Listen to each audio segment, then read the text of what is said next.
26 June 2021 is Saturday. We are going to utilize every Saturday for the for this webinar, and this webinar is actually developed, and we have been conducting this for about a month or more for the purpose of sharing our ideas and the development that we have been doing throughout in our university, and we can reach out to the community.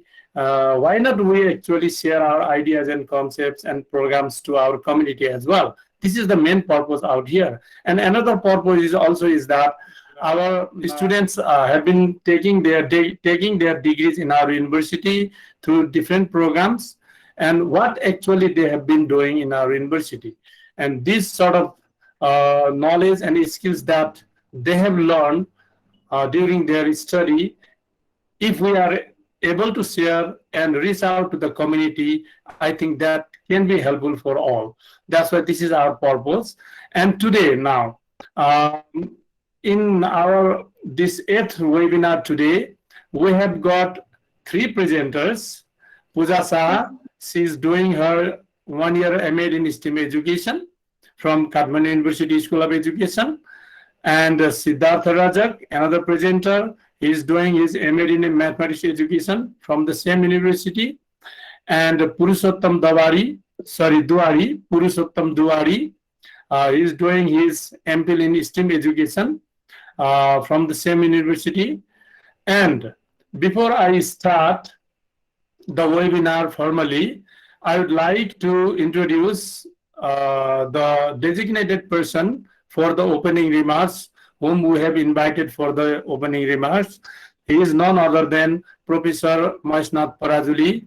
He is the Dean of School of Education, Kathmandu University School of Education here. And he is also the professor here in the Development Studies Department.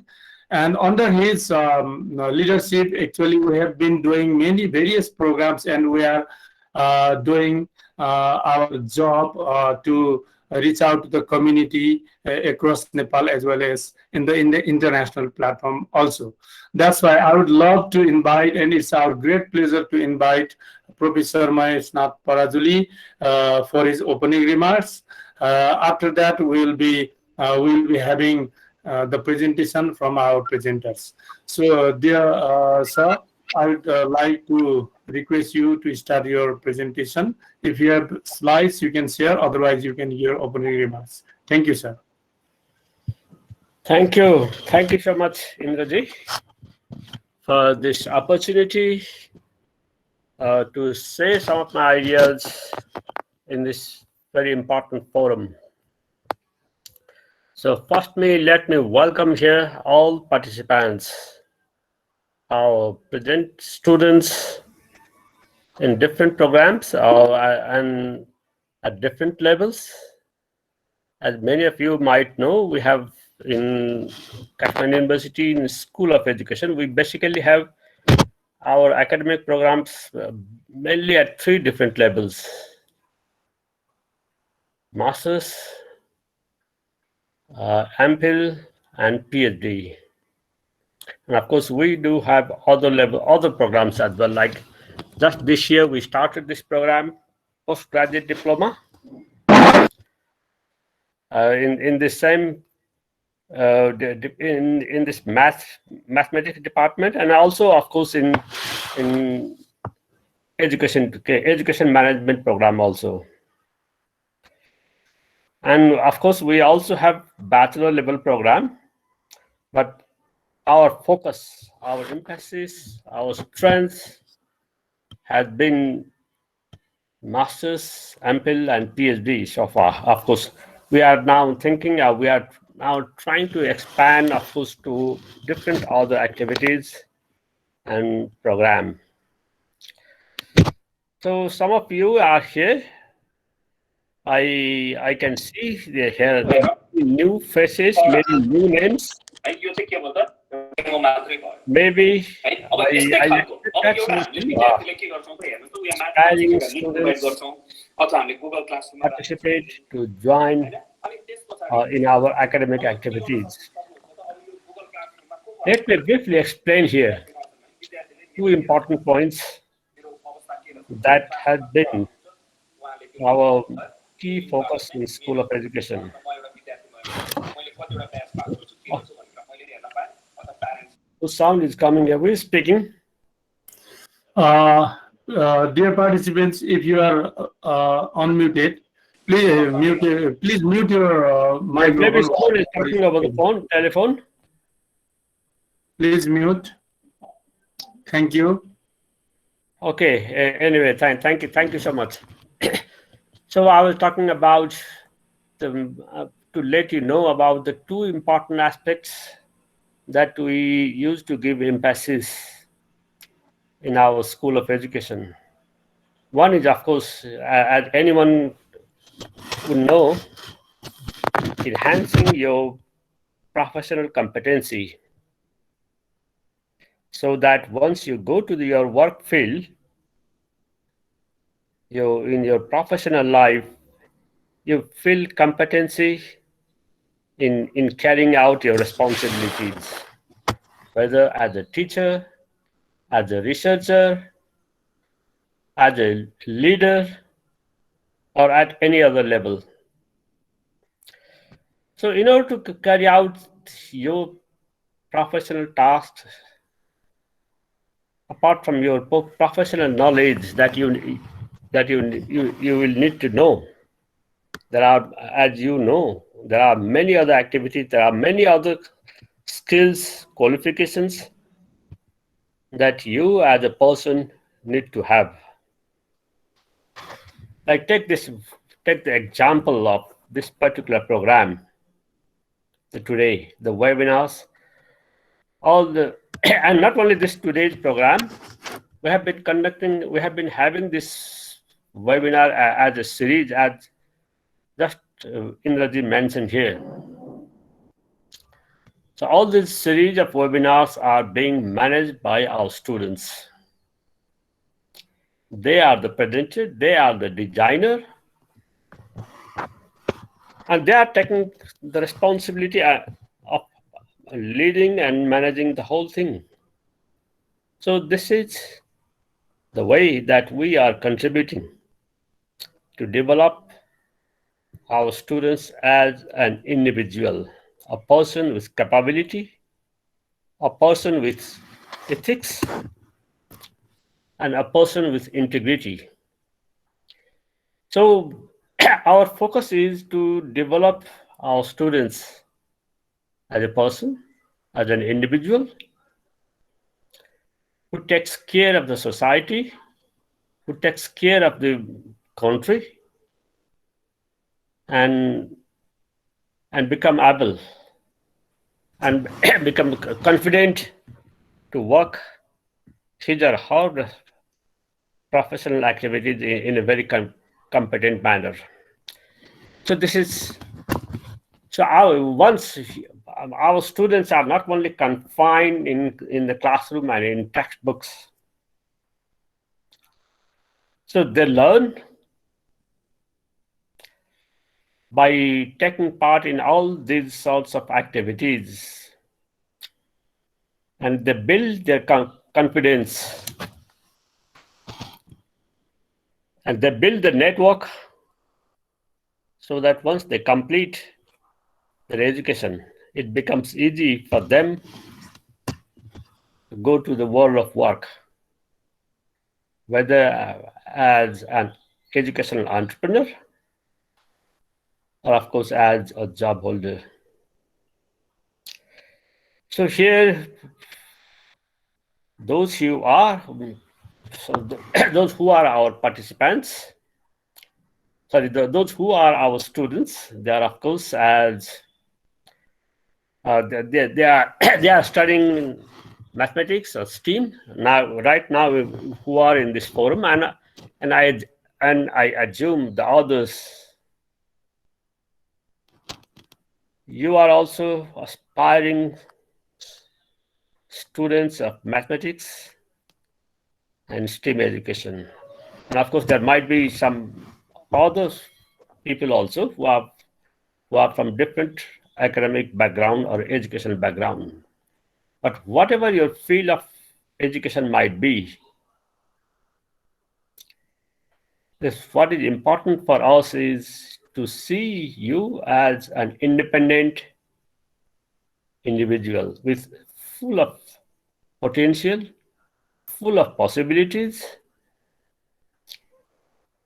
and the person willing to contribute, the person willing to act and contribute, not only your own personal integrity, or not only your own personal enhancement, but also enhancing the whole society and the country. For those who are the new here, or those who are not our students, the vision of School of Education is transforming society through education. So our activities are not only confined in classroom teaching and learning. Of course, classroom teaching and learning is very important, the fundamental aspects of educational process. But we realize that education doesn't limit in classroom activities only. So education is everywhere in society, around us. And this is one aspect. And the other important aspect, other important characteristics of School of Education is the integration of different fields of study, or taking the whole thing in an interdisciplinary manner. What we believe is that any subjects, be it mathematics or be it English, or be it science or Nepali, whatever, it would be better if we study in the context of whole societal structures, societal natures. What we understand is that what we agree that a particular study, like let's say the mathematics. Mathematics is not simply 2 plus 2, 4. It needs to be looked at in the whole continuum of the society and individuals. While I was a student at school, our teachers used to say, okay, mathematics is same wherever you go, all over the world. A plus b whole square is equal to a square plus twice ab plus b square. But now I'm realizing that, of course, this formula might be same everywhere, but how do we interpret this formula? This makes the difference. So this is why we started this particular program like STEAM education. If someone here doesn't know what is this STEAM, of course, I can assume that many of you know. So with this, we are trying to integrate this science, technology, engineering, mathematics, arts, or of course, we could go on adding different subjects. The whole philosophy is things or subjects need to be looked at in its entirety. So this is our philosophy. This is how we go. And if we look at our programs, our different other programs, like we have in School of Education, we have been running programs like sustainable development. We have been running programs like Chinese language teaching. And this year we are going to begin a new program like this. Of course, there are several other new programs, but one particular program, training and development. This way, School of Education is in itself trying to become, and I would say we are successfully becoming one whole world in itself. So if you participate in programs of School of Education or in any manner, I'm not saying that you must come and admit in any of our academic programs. But if you remain participating in our activities, you will see the change in yourself. So one one main purpose of our School of Education, of course, we want to see that you get very good grade, but more than that, we want to see that once you complete our programs, you should be able to feel yourself as a changed person, as a transformed person. So now, with this, let me once again thank you, and anyone here. So thank you everyone who worked hard for making this program all the success. I can see here the names from, I'm sure they are not Nepali names. They are from many different countries. So welcome you all and see the strength, the beauty of Kathmandu University School of Education. So thank you once again, everyone. Thank you. Okay, thank you very much, Professor and Dean Mahesh Nath Parajuli, sir. Actually, I'm also overwhelmed the way you have presented your thoughts and feelings regarding these educational programs and the ideas and different ideas regarding this education. Really, I am also overwhelmed. What you told is that our students are not actually only confined to the four walls of the classroom. They actually take whatever knowledge and skills that they have learned in this Kathmandu University and go out to reach out to the community, becoming as an educational entrepreneur. They actually also share their ideas, they practice their ideas, their theories and philosophies that they have learned in Kathmandu University, and they develop themselves as an educational entrepreneur. That's why they will develop themselves as source of income, as well as they also give their community service throughout the nation. Thank you very much, my sir, for your insightful presentation today and sharing. Thank you very much.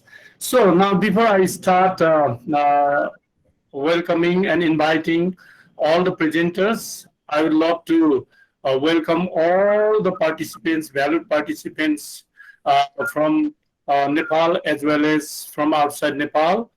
And regarding today's webinar, I have already told that we have three presenters. Number one, Puja Shah. She is doing her 1 year MA in STEAM education, and she is also director at Lavanya International Lalitpur, and she will be presenting in the title STEAM Education or Transdisciplinary Teaching and Learning Approach.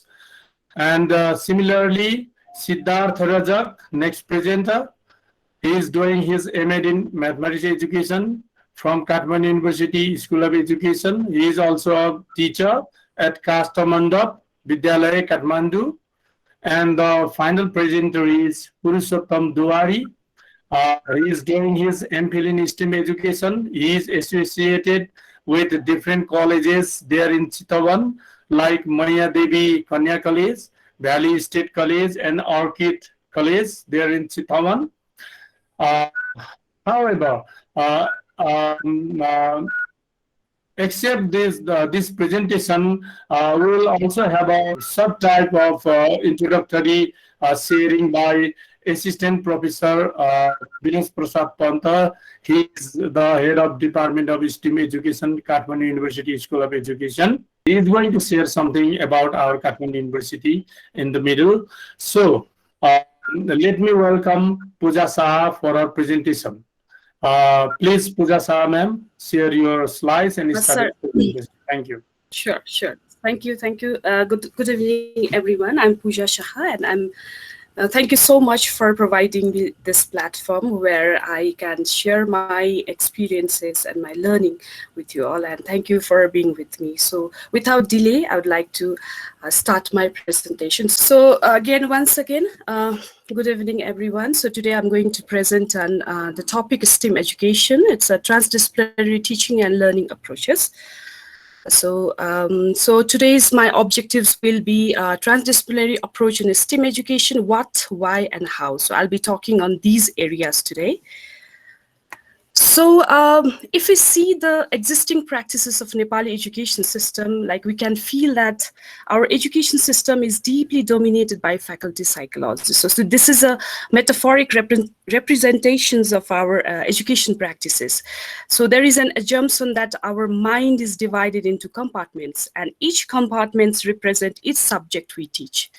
And each subject has an expert, and the expert has to nurture and strengthen the compartment. So based on this assumption, our curriculum, our pedagogy's evaluation system is designed. So that's why we have HODs and subject-based routine in our school. That's why we have subject-based teachers and subject-based exams in our school. So because the person is the subject expert, so whatever this expert says or believes will be the ultimate truth, will be the absolute truth inside the classroom. So hence the individual meaning making and individual understanding of student, their active role in the classroom is ignored. If you see in most of the Nepal classrooms in Nepal, we can find this kind of scenario, this kind of practices. And in other hand, the interaction and connectivity between these subjects is also missing. And because of this, there is always the hierarchy among the subjects. Like you can hear that, okay, maths is very important subject and Nepali is not that important, or science is very, very necessary subjects, or social studies not. So more focus is given to content knowledge rather than learning experiences. That's not addressing the skills and the knowledge that our real life situation needs. And this has become a major source of disempowering in the learning in most of the classroom in Nepal.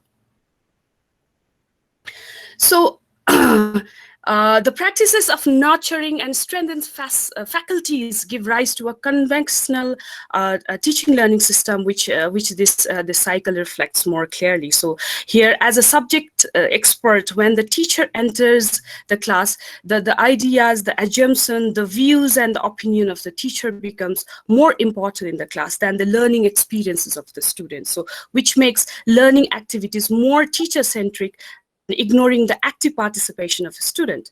So the teacher, consequently, the teacher holds the full autonomy of the classroom teaching learning, so which gives rise to impose learning practices where subject-related informations, facts, knowledge become more important and are imposed on students through banking pedagogy, or as we say, the informing pedagogy, and the rote learning happens there, which where valuing of one size fits all approach is existed. Okay, so because this active role and participation of student is missing, because individual meaning making of student and the lived experiences of a student is ignored inside the classroom. The students are left to be passive listener, waiting for teachers' instructions, and are more dependent on the teachers.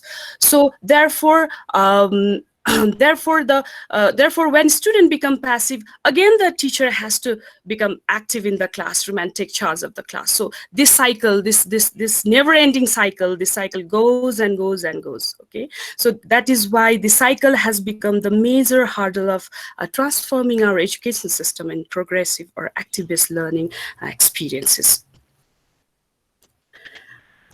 So metaphorically, I have used these pictures also that reflects the reality or the real scenario of our education practices in most of the schools in Nepal, in Nepali context.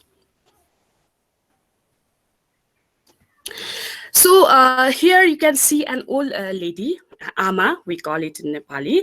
So she is selling vegetables, you can see over here. So if you ask, If you ask this lady, if you ask this lady to sell your vegetable, what expertise you need, or in which subject you have to get degree, or what kind of education qualification you need, or how much grades or number you have to get, in which subject or faculty, if you ask her, what would be her answer? What do you think what would she say? So maybe she might say, I'm illiterate, or she might say, I don't know, or she might say, I don't have any degree, or whatever like that. But if we see it through the lens of integrations of STEAM education, to sell her vegetables or to earn decent profit from her vegetable shop, she should be good in her professional skill, because she should know how to deal with customer, be honest, dedicated towards her professions. So she should be able to calculate day-to-day transaction. That means she should know mathematical skill. Beside this, she should know the art skill, so that she can attract customers or buyers. Okay, so she should know engineering skill, technical skill, or soft skills, different kinds of soft skill, language skills, scientific skills. So you can see here that we can see that the whole world around us is in integrated form rather than faculty-based, compartmentalized way, and we deal with real-life challenges and issue in an integrated way. So you can, through this picture, I want to show you that we use subject-based and skills in an integrated form to deal with the real-life situation. So to deal with these challenges of integrated world, we need to prepare our students through integrated curriculum, through transdisciplinary approach. As we know that the ultimate goal of education is to make our children and students understand and learn how to live life beautifully and meaningfully in this complex world, with many uncertainties as well as possibilities. So, and through the transdisciplinary approach of the curriculum, as we as an educator and practitioners can provide support to such expectations and make our students capable and competent enough to face the real world. But my major concern is, are we really preparing our students for real world, or just our assumptions or illusion? Does the way we are preparing our students through compartmentalized, faculty-based teaching learning make them competent enough to deal with the complexity of integrated world? It's definitely not. Definitely not. So, sorry. So the way we are preparing our children inside the classroom, the subject-wise content-based knowledge that we are imposing inside the classroom, and the expectation of integrated world outside, there is a gap. The knowledge and the skill the students are getting inside the classroom through subject-based manner and are not adequate to deal with the real challenges that comes in an integrated form in outside world. So there is a gap. There is a gap between how we are preparing our student inside the class and what is needed and expected there in the outer world. There is a gap. There's a gap between the classroom and the real world. And because due to this gap, there is dissatisfactions toward education system. There is a victim blaming. We are blaming the students for not able to cope with the life. And students are not finding their learning meaningful, which gives rise to the increment in dropout rate, the underachievement, and the failure. So beside that, to minimize this gap, what I have experiences in the field is that the school leader with business as usual attitude are having quick fix approach, giving less priority to reform of curriculum. There is also the value conflict in school leaders. They want to adopt the integrated curriculum, but at the same time, they are not able to come out of their mindset of faculty psychology. So this is the reality of our school system in most of the school. So to minimize this gap, we need to reform our curriculum. To deal with integrated world, we need to bring integration in our curriculum through transdisciplinary approach. So I'm going to share one example. So how transdisciplinary approach of integration children learning various subject matter based on various subject based knowledge and skill in an integrated way. So it's a long-term project which I'm going to share, and that starts from Asad. Asad is a Nepali month, though because we follow Nepali Nepali calendar in Nepal. So it starts from Asad month and ends in Mangshir. So it's a 6-month-long project, and it is based on the plantation of paddy, which we call Dhan Diwas. So though particular Dhan Diwas is on 15th of Asad, but we start this project from 1st of Asad. So I'm going to share with you how this project goes. So this project is especially targeted for preschool and primary children, and we have chosen this celebrations as our STEAM project because we live in Nepal and agriculture is a part of our life. So it's our culture, our identity. So the new generation should be familiar with it and value its culture and identity. So the objective of this project is to construct knowledge about the Dhan Diwas and its importance, to observe all the sequences, activities, and to participate in various activities, and to value food, and to have the respect towards farmer, and also this explore Dhan Diwas from the perspective of STEAM. So, this STEAM-based project starts from 1st of Asad. So teacher display the anchoring chart and announce what we're going to do on 15th of Asad, which is the main Dhan Diwas day. So this project is, it's a 15 to 20 minutes everyday rituals during a morning circle time. So where children, they talk, they discuss, they share, they ask questions, being very curious about what we're going. They are so much excited, and they watch videos, they explore, listen to story related to paddy plantations and how people grow and plant paddy, what kind of technology they use in different parts of the world and different parts of Nepal. Children also practices dance, which you can see in the photo also. They practice dance and song, especially for paddy, especially we have paddy song, Chupuma Chupu. The children, they sing in a very special tune, which we also call Asare Bhaka. Okay, so every day they practice in the morning and during their morning circle time, which they are going to showcase in 15th Asad during Dhan Diwas. So you can see there is an integration of art, science, technology, language, and social skill when the children, they are doing such kind of activities. So now the teacher takes children, and now the next day, the teacher takes children to the local community to observe how paddy plantation is done by local farmers. So children not only observe but also experience the whole process of their field visit. So they learn to value food when they understand how it is difficult, how different people they come together to grow food for us, and they learn why we should not waste food. So they also learn to show gratitude towards the hard work of farmers and why we need to respect this profession. Okay, so teacher encourage children to interview even the local farmers. So they prepare their questionnaires and interview them. They prepare their reports and do their presentation in class. So they learn about the success stories of farmer, and they also learn about the difficulties and the challenges that the farmer are facing. So so now it's the preparation time. So now it's preparation time for paddy plantation that begins in the school.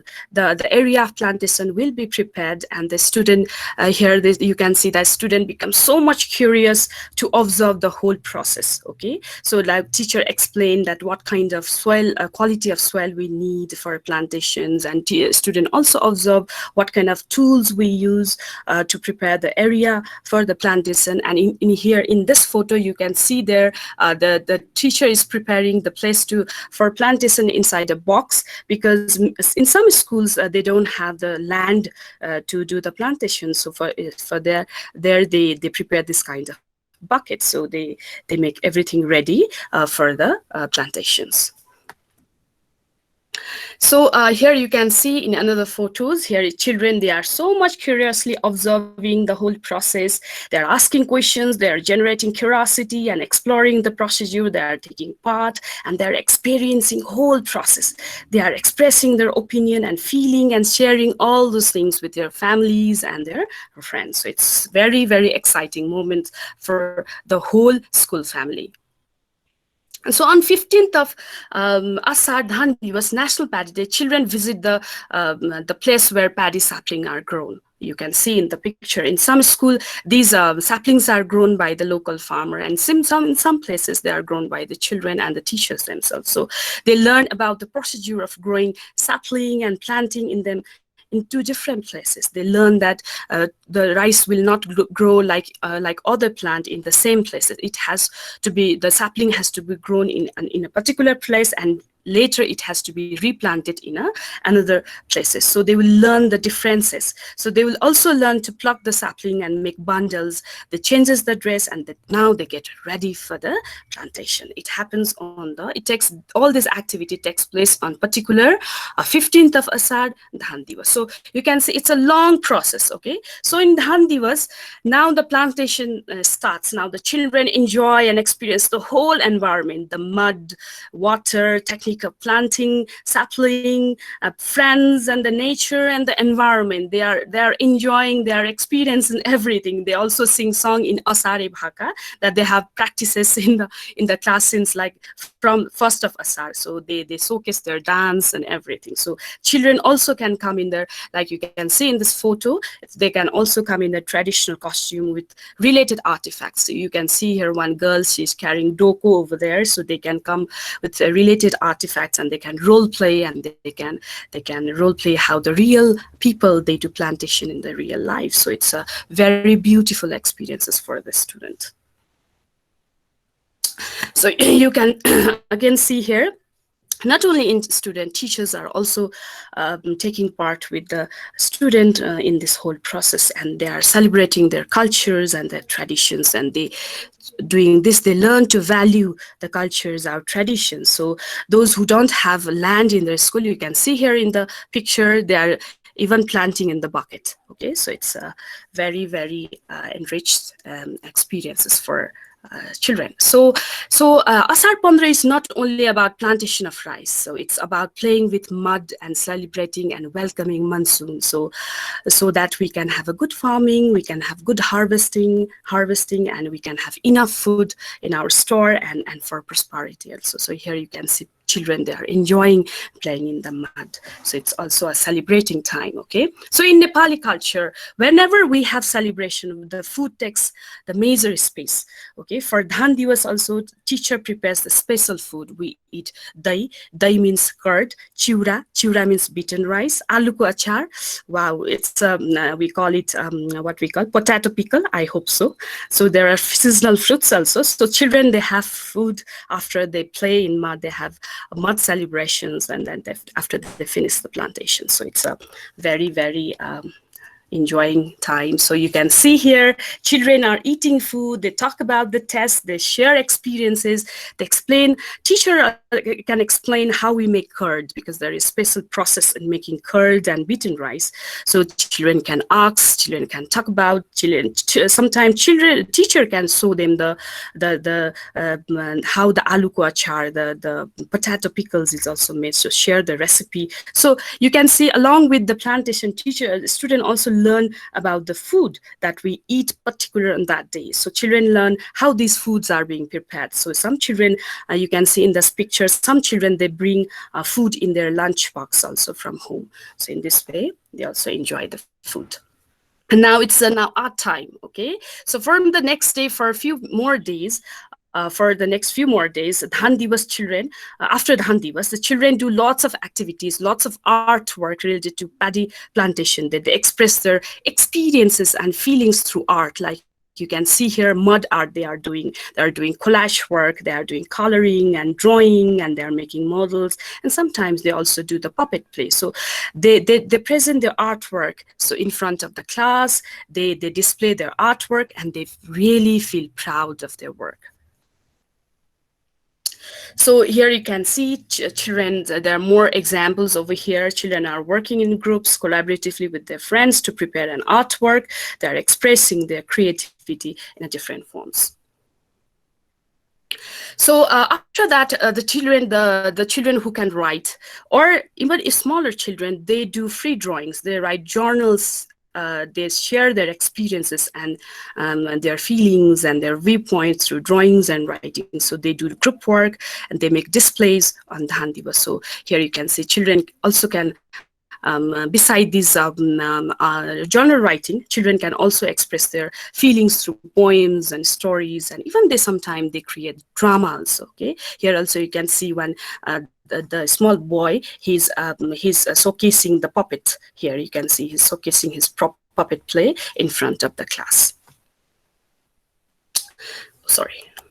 So here also you can see children are deeply engaged in preparing their presentations and presenting their group work, presentation on Dhan Diwas, and presenting their group work in front of the class and displaying their work and displaying their write-ups in the class. So so throughout the days and months till the time to the harvesting time, the children, they observe paddy plants every day. So I already told you it's not a very short term project. It's a 6-month-long project, though I have talked about more about the Dhan Diwas, but it's a 6-month-long project. So every day they observe their paddy plant every day from the day they have planted it. So they feel really proud of their work and become so much concerned towards how their paddy is growing, which is making them very much responsible towards their work. So they measure the paddy plants, they keep record, they observe how color of leaves are changing, how the plant is bearing rice seed. They keep record of everything. And if in case the paddy dies, okay, it happens mostly in the urban areas, in the schools of Kathmandu. It mostly happens because the paddy dies due to various reasons. And that is also a learning part for the children. They will investigate why it happens, why the paddy plants die. So they observe videos and listen to stories of how people around the world, of different countries, they do rice plantations, and even in different parts of Nepal, in Himal, Pahad, and Tarai, how do people do rice plantations? So what kind of tools and techniques they use? How do they harvest? How do they store rice? So in Mangsir, and this is the picture which I've taken in Mangsir month when there is harvesting time. So they harvest the paddy, and then they are very much proud of what they have done throughout this project. So you can see this in their faces also, that they are feeling very much proud. So we can see that while doing this project, all the subject has come in an integrated way. So there is science, there is math, and there's engineering, there's technology, language art, performance art is also there, creative art, social skills, and there are some soft skills like the children, they learn to cooperate with each other, they're being responsible, they have very high self-esteem, they are confident, they value culture. So you can see like everything has been integrated, everything has come in an integrated way. So children have learned subject-based skills and knowledge, but in an integrated way while participating in real life issues and real life activities. So this is how we can have a STEAM project through transdisciplinary approach in our school. So besides here, I have another example also, but I'm not going to talk about this. So here is another STEAM project which we are being practices in different schools. It's a kitchen garden. So kitchen garden where children grow their own food. You can see in the picture, they are taking care of vegetables. They are observing and study about them. And they solve problems. They write their reflections, the experiences through, they write their reflections and experiences through journal writing. They share and discuss. And they have also harvested the vegetables. You can see there they are preparing, and we also teach them to prepare food, non-fire food. They are preparing. You can see the vegetable sandwich there, and the food that they have grown out, and then they have they celebrate the success with pride. Okay, this is also, and this project is also a whole year long-term project, and they learn all subject in an integrated way that you can see. So here, so I would like to say that through these two projects, I want to say that STEAM is everywhere. So whole village, whole place, whole community is a STEAM lab. So we need to see things. So thank you so much. This is the end of my presentation, and thank you so much for listening to me. Actually, I rushed throughout my presentation due to my time limit which have given to me. And thank you, STEAM department, for all the platform you have provided to me today. And throughout the year, as being a student of STEAM, that I have found myself empowered in many ways. So I have learned to be more self-reflective, critically look upon my own work and my own assumption, and helped me to shift my paradigm. So, and also it helped me to become a very reflective researcher, I have to say. So definitely it has helped a lot in my professional life too. So it's a really a wonderful experience as being a student of STEAM, and all the credit goes to my teachers, my professors, and my classmates, and my family too. So so if you want to have the same kind of experiences like I had in the KU, that admission is open. I don't know if I'm allowed to say this or not in this platform, but still I want to request you to be part of STEAM family, because transformation in our education system in the context of Nepal it's really necessary, and is a great need. So we need to come together to make it possible. So because I believe that together we can overcome this. So thank you so much. Okay, thank you very much for your wonderful and insightful presentation, Puja ma'am. I'm overwhelmed the way you presented your ideas and concepts that you have developed during your life experience, as well as after joining this Kathmandu University School of Education. Really, I appreciate that you have focused how our education system is compartmentalized, like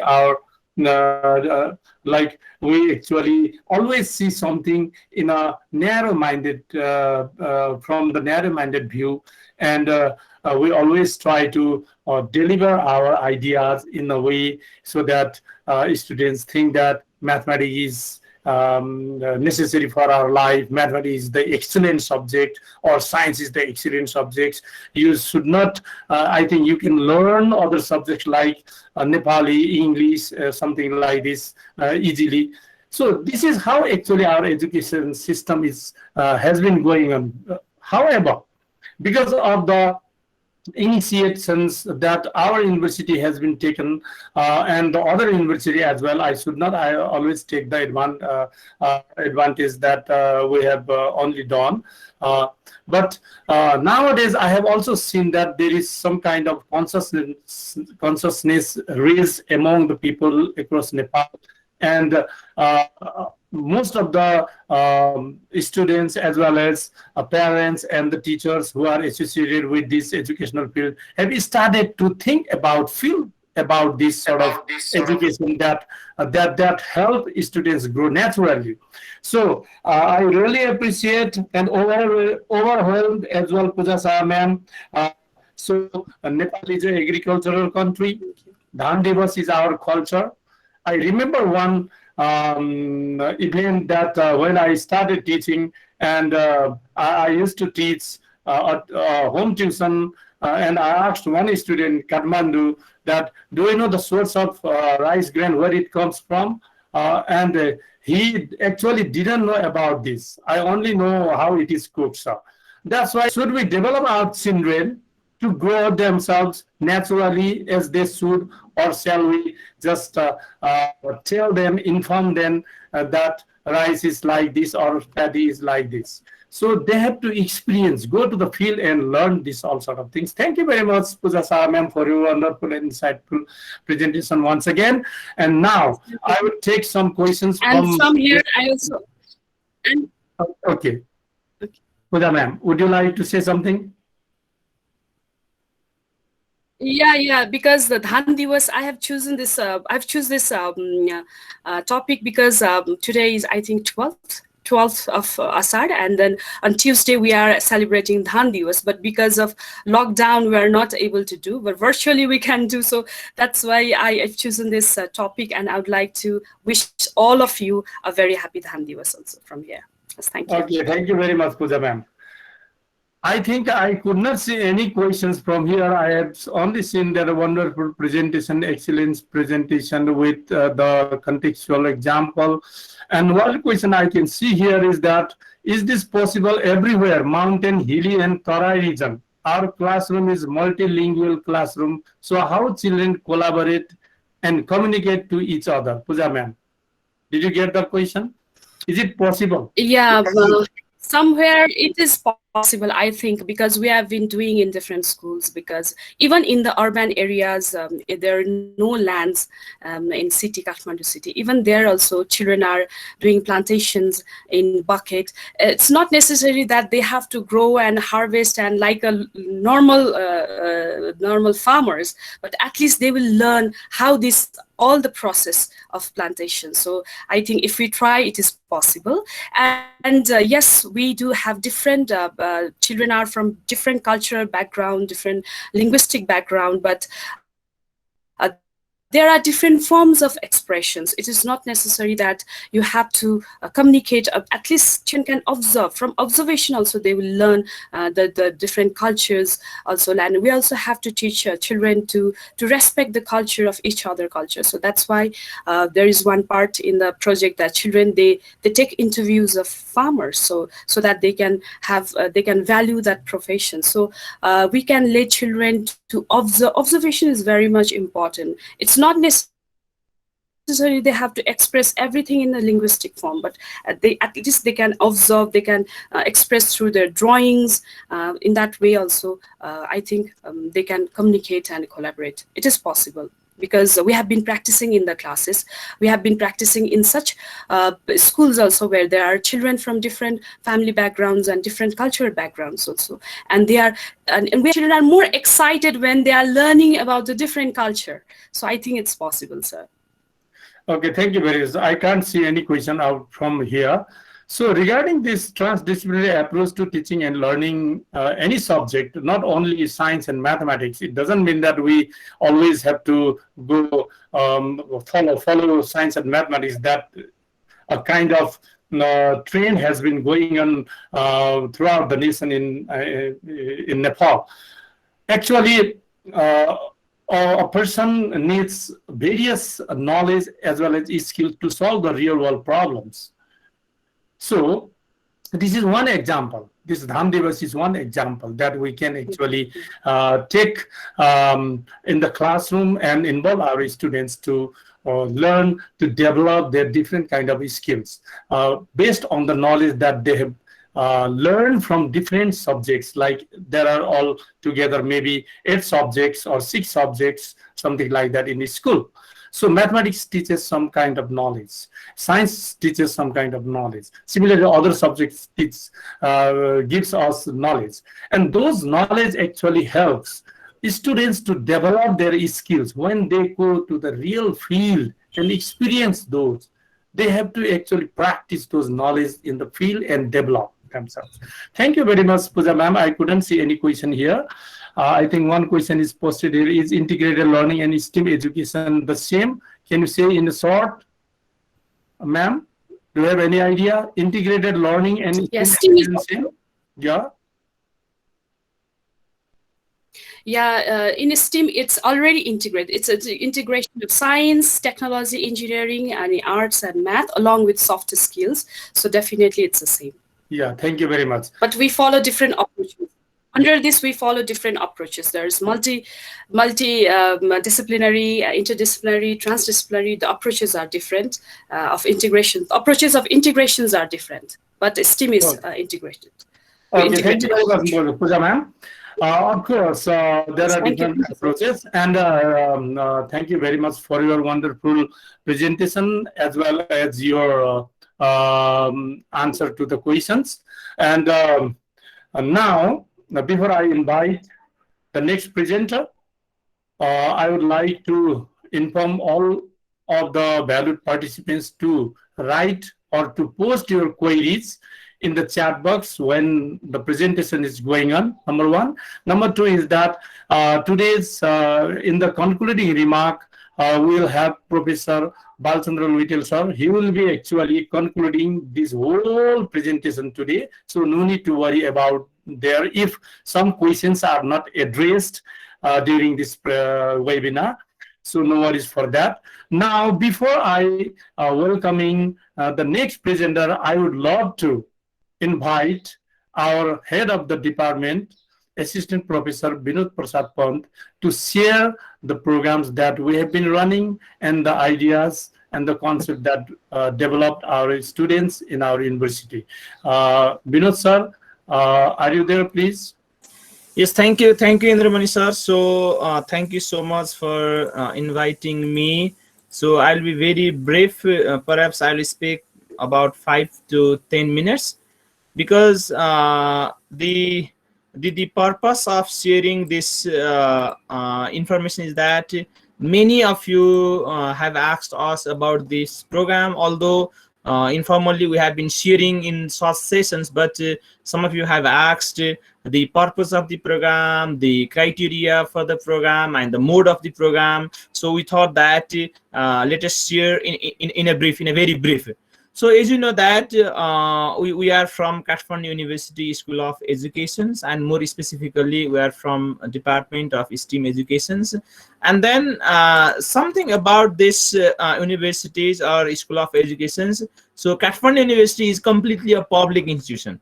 So I can see that many people think it is a private institution. It's not. It's a public institution.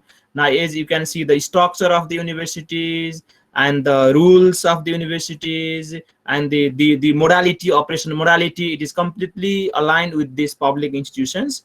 And similarly, we, Kathmandu University School of Educations, we are one out of 7 different schools of the university, such as School of Arts, School of Management, Science, Engineering, Law, and so on. So similarly, we do have 4 departments here in School of Educations.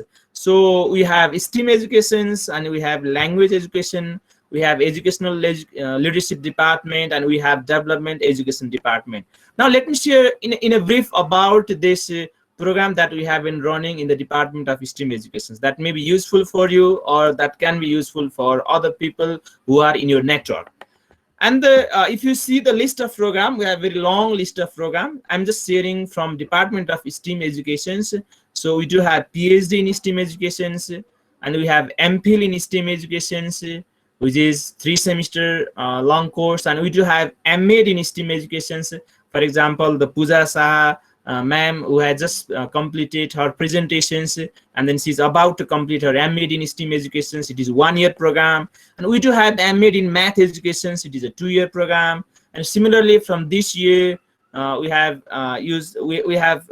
proposed, and we have called admissions for PGD, Postgraduate Diploma in Education in Math Educations.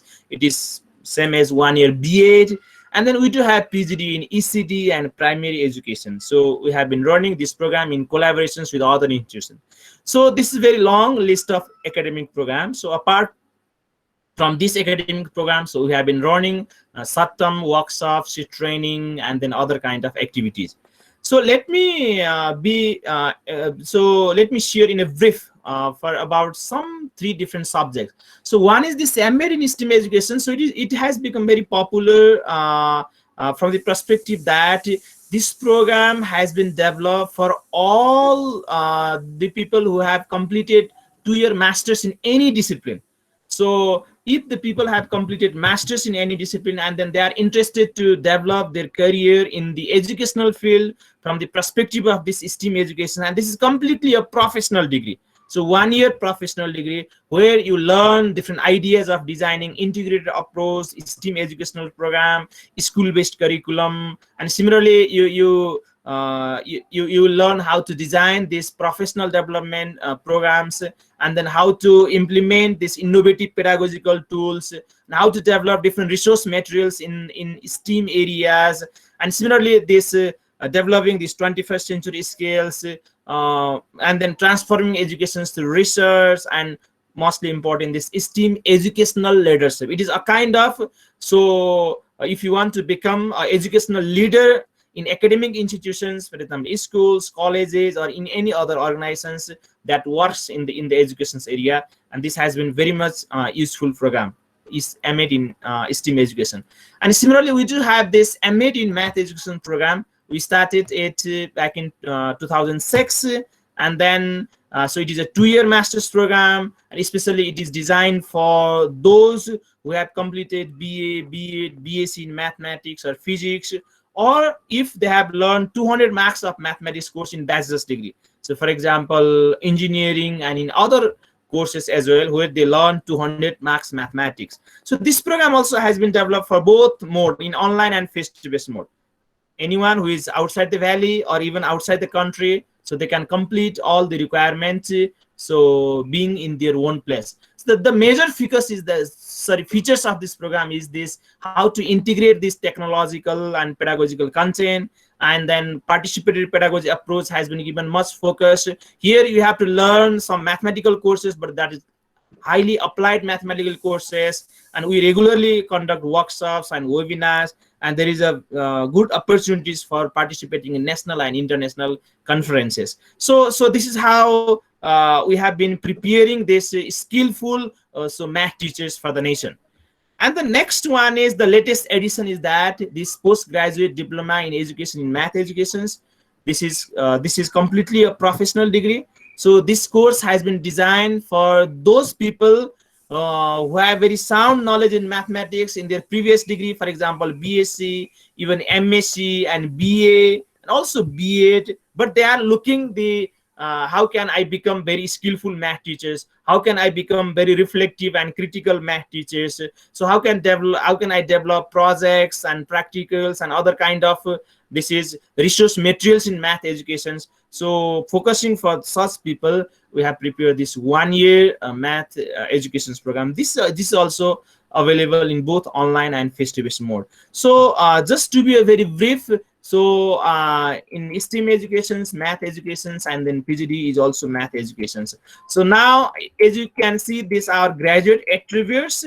I think some of you have been constantly participating in our Saturday workshops. So you also can make sense of those attributes in our graduates. So I don't want to read these all points, but I just want to focus that we always want to promote the ethos of lifelong learning, and then we always aim to prepare graduates who has critical, reflective, and creative these pedagogical sensibilities. And similarly, ICT is one of our main core focus. We do not focus only on the global perspective. We believe on global local synergies, as the previous presenter has also mentioned this Dhan Diwas, which is more these local ideas. So in this way, we have been trying our best to produce very skillful, creative, and then critical human resource in the field of STEAM educations and the math education. So if you are interested, and if your other friends are interested in this particular course, I kindly request you to spread this message. So for more details, you can visit our university website, kusoed.edu.np.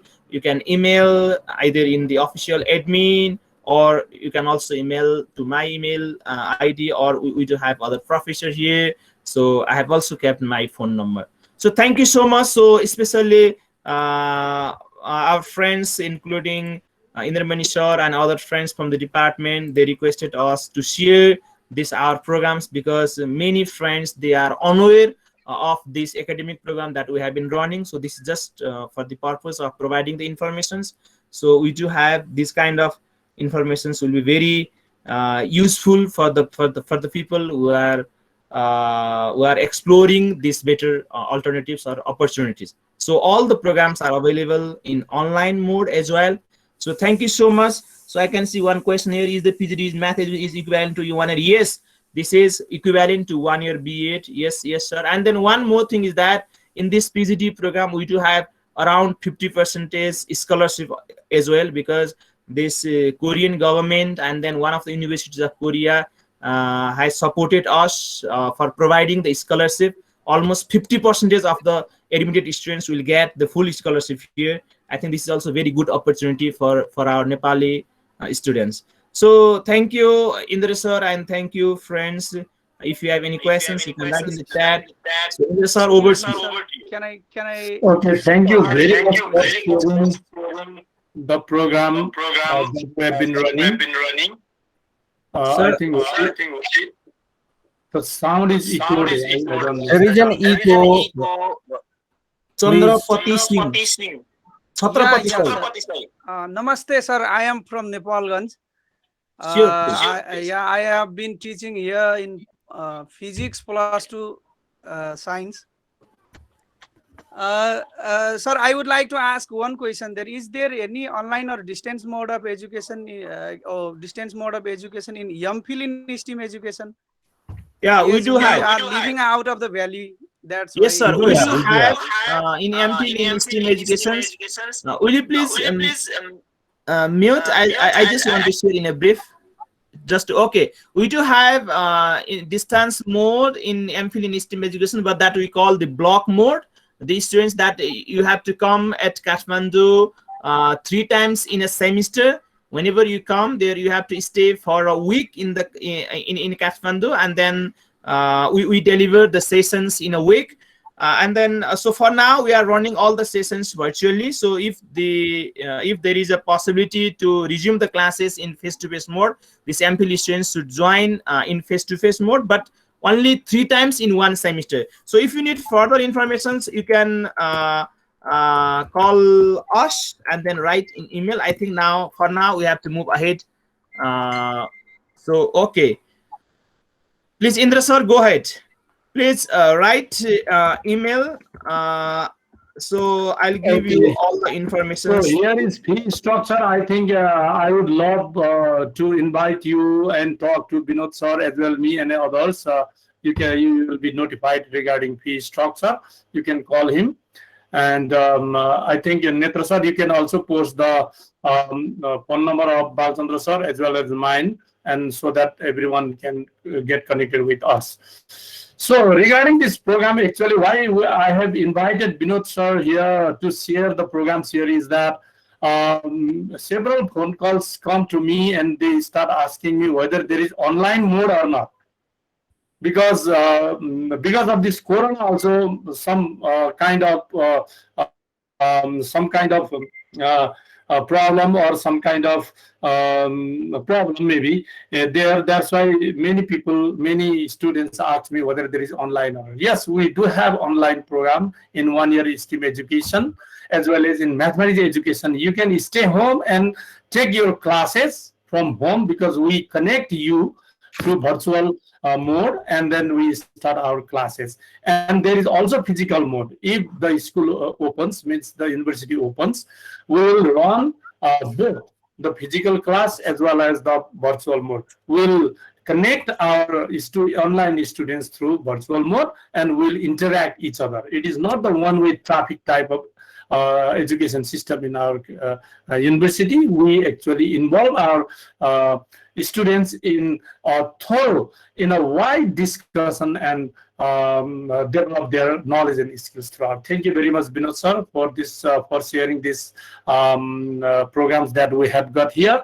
If you have any kind of further queries, please do connect us with the email that are posted here in the chat box and the phone number. Thank you very much. Now, without delaying, I would love to invite Siddhartha Rajak sir, who is currently doing his MA in mathematics education. He's just finished his second semester now. Not finished. He's going to appear in the end semester examination, and he's doing his MA, but in the second semester. And now we are going to present his ideas and concept regarding the use of virtual manipulatives in teaching and learning mathematics. He is a teacher in Kathmandu Vidyalaya, Kathmandu. So I would love to invite Siddhartha sir. Are you there? Please share your slides and start your presentation. Yes, sir. Thank you, sir. I'll share my slides and then I'll go on. Thank you, sir. Okay, so please let me know if my slides are visible. Sure, sure. So a very good afternoon to all my respected teachers, valued participants, and all of them who are here from all over the globe. Before I start my presentation, I would like to acknowledge a few personalities. First of all, I would like to acknowledge Lecturer Indramani Shrestha sir for giving me this opportunity to present here in this big platform. I'd like to thank Assistant Professor Binod Prasad Panta sir, who is also the head of department of STEAM education here at Kathmandu University. And I would like to also thank Professor Dr. Balchandra Duwadi sir, whose contributions are telling in the education sector, and as well as he is our professor from the Kathmandu University. And my sincere thanks also goes out to Niroj Dahal sir, Khagendra Adhikari sir, and Shiva Dawari sir, as well as Netra Kumar Mahanda sir. So without further ado, I'd like to start my presentation now. So my topic here is virtual manipulatives in teaching and learning mathematics. So I'd like to introduce about myself in brief. So I am currently a scholar of MA in Mathematics Education here at Kathmandu University. So I am a teacher at Kathmandu Vidyalaya. I teach mathematics in Kathmandu Vidyalaya, as well as I'm a faculty member of the Kathmandu A-Level Academy. So I'd like to go straight into my presentation. So the synopsis of my presentation is being shown over here. So today we are going to start an activity through Desmos, and then I'll be taking you to factorization by using BrainingCamp. Then we'll surf through various manipulatives that we can use virtually in the mathematics classroom. And then we have a last sharing about virtual learning, which is a blessing in disguise in this day and age. So, okay, without further ado, let's move on to the first part of my presentation. So before I start the formal thing, I'd like, if you all are connected through laptops, I'll be posting a link in your chat box very quickly. So if you could answer the 3 questions that are asked there, I'd be very grateful. So if you can just answer quickly the questions that are asked. I think you can join him and follow the instruction that he's giving. I'd love, if you have laptop, you open this one. Yeah, we can, I think, click this here. Here is the link given, Desmos. We can click and go there. Okay, so if you all can just answer those questions. I think my screen is visible over here. I think the names of the persons who are currently assessing my questions and who are giving the answer of the questions over there. It is completely a one-click kind of a question. So most of you are in the first question right now. I can access it from here. So I think you are able to see my screens as well. So please, if you could do that very quickly, then I can move on. Okay, so I am seeing lots of participants here. Okay, so Jivan sir has already moved on to the second one, including Robin sir. Okay, thank you so much.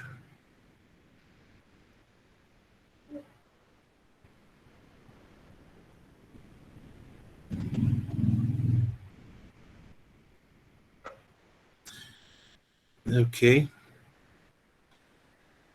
Okay, let us wrap this up within 30 more seconds, and then I'll move on to my objective.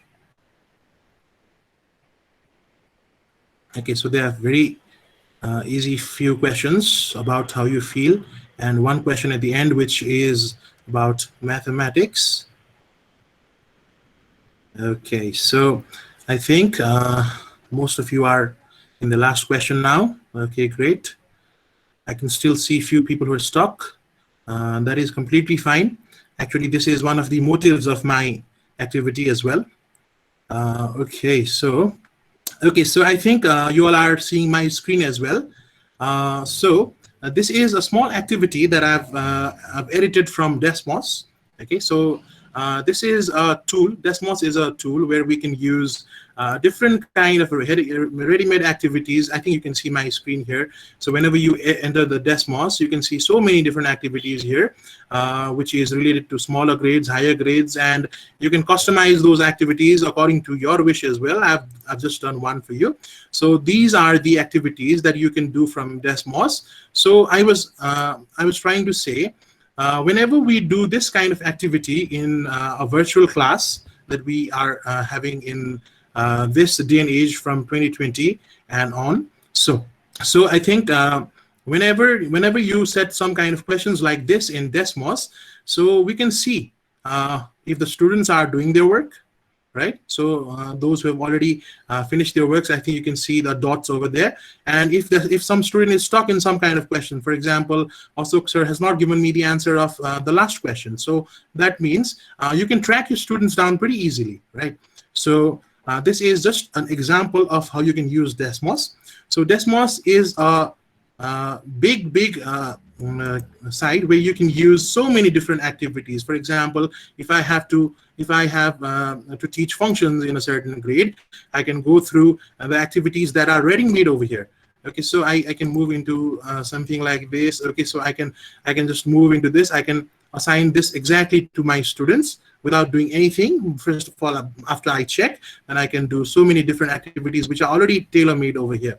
But if I want to edit a few of the activities from here, then I can edit them. So for example, if I want to go to this graphing stories, I don't know what it is, but if I want to edit this, now I can just edit this activity from here. Okay, so I can copy and edit this activity. So this will take me to a certain page where all the activities and the questions will be there. So this is a video, watch the video and give the answer kind of an activity. So for this, I think you need to watch the whole video, and according to the different videos, you'll be answering so many different questions on functions. So this is very interactive activity. This is a very good virtual tool that you are to use. So please, if you all have a look at these kind of virtual manipulatives that Desmos has to offer, then I think your teaching and learning will be filled with so many different virtual manipulatives that you can use day in and day out in your classroom. So I think this is just a brain teaser. So now, whenever you set activities, if your activity, if you preset the answers over there, you can see if the students are doing it correctly or not. Suppose, for example, let's say ABC has not done a certain question right. Suppose ABC has done question number 1 wrong. So if the answers are objective kind of answers, which gives you yes or no kind of answers, then you can know that, okay, ABC hasn't done question number 1 well, or he didn't understand it over here. So it'll be very easy for you to track down which student that didn't understand what question and where our students are in the context of the whole teaching learning scenario, where the students are at. So from this kind of small activity by using this small activity from Desmos, I think you all can understand your children better, right? Understand your children better, as well as you can plan the activities so that you can you can make your teaching and learning fun. So I think you can see on the top right corner over here, there are 4 boxes over here. So this is what the teacher sees. Okay, so we can see, okay, Siddhartha Rajak has answered like this, Neeraj Dahal has answered like this. So we have individual questions and individual answers of all the students here at my fingertip. Since I have designed this activity. So okay, so if you are to understand where the students are at, so you can just look at the questions, and then if they have made certain mistake, you can address them later. And then if the student will see this, whatever you saw just now, whenever I give you the activity, you saw this kind of question. So question number 1 was something like this. I just told you to it just asked you, how did you feel today? So some of you might have answered, or you might have just moved the cursor to make your happy face or your sad face, however you are feeling, right? So these are the questions these are the things. Okay, so if you move this dot over here, the students, if they move it over here, the teacher can understand the student is positive as well as energetic today. So not only that, it will be very easy for the teacher and the student to build rapport amongst themselves, because teaching learning is not only about content sharing. I think we are all aware about that. So the student can be expressing whatever they know over here, and the teacher can see the summary over here like this. Okay, so the summary is something like this, and then from here I can see everyone who is doing their work, who are stuck and who didn't understand the concept well. So this is a thing that you can do easily with Desmos. So please explore Desmos, and then you can do so many things over there. So now I'll move on to the next part of my activity. So after Desmos, I have a small activity on Braining Camp. Okay, so I think my slide is visible to you all. So I'm going to try to show you factorization through BrainingCamp. Okay, so as I've went through this website, the BrainingCamp's website, I didn't find much. I didn't find so many people using BrainingCamp. I don't know why, but this is a very, very wonderful site over here. So I'll take you to BrainingCamp one more time. So okay, so I have BrainingCamp somewhere over here. So whenever you open this BrainingCamp, so you are not going to get a free version for more than 30 days. But if you pay $5, then you can access it for a certain month, I guess. But in this kind of developing country like Nepal, I think you can use BrainingCamp by taking from a certain account. You can take it for a 30-day tenure just to explore it, and if it's useful for you, you can access from other accounts as well. So whenever you go into BrainingCamp, it tells you to sign in. After you've signed in, okay, so there's so many things that you can access over here: Algebra Tiles, base block 10s, and there's so many things that can be done over here. I'll take you to Algebra Tiles for now. Okay, so you can see a box on the side, on the left side, where x square, x, 1, and then negative of that is given over there. For example, I have to factorize, let's say, okay, so let me take you to something like this. Okay, so this is the blocks which represent 2x squared plus 5x plus 2.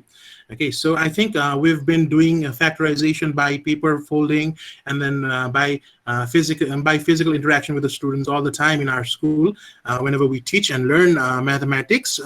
So if we are able to make a rectangle by using these many blocks, and then the sides of the rectangle that we can use, the sides of the rectangle will give us the factors of these quadratic equation. So let me take this and put it over here somewhere. Okay, so if I need to make it as a rectangle, now I have to think how can I make this as a rectangle. So so I will take it somewhere over here. Okay, so I'm just trying it out. Okay, so I'm not I don't have predetermined thoughts in my mind. So this is something like this.